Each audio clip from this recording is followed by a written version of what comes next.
हम गुंजन चौधरी मैथिली गुंजन चैनल पर समस्त मिथिलावासी के स्वागत करै छी। आइ हम एकटा खेलौना गीत लऽ कऽ उपस्थित छी। गीत अहाँ सबके केहन लागत से कमेंट में जरूर लिखब।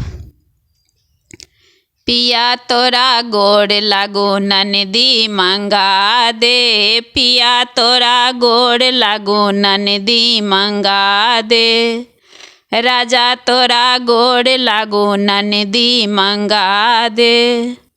जबरे ननदिया गाम बीच आयल, जबरे ननदिया गाम बीच आयल, ननदी के कानब बड़ा नीक लागे, ननदी के कानब बड़ा नीक लागे, पिया तोरा गोड़ लागो ननदी मंगा दे, राजा तोरा गोड़ लागो ननदी मंगा दे।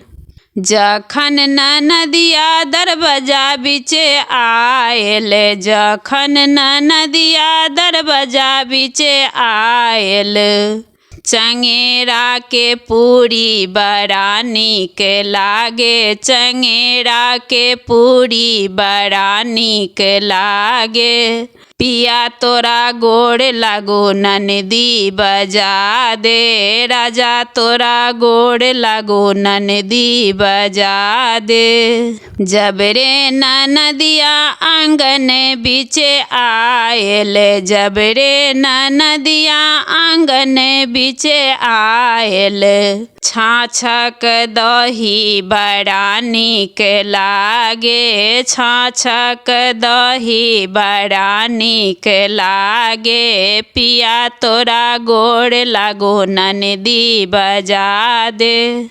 जखन ननदिया सोयरी बीच आयल, जखन ननदिया सोयरी बीच आयल, सुठौरा के खाइते बड़ा नीक लागे, सुठौरा के खाइते बड़ा नीक लागे, पिया तोरा गोड़ लागो ननदी बजा दे, पिया तोरा गोड़ लागो ननदी बजा दे।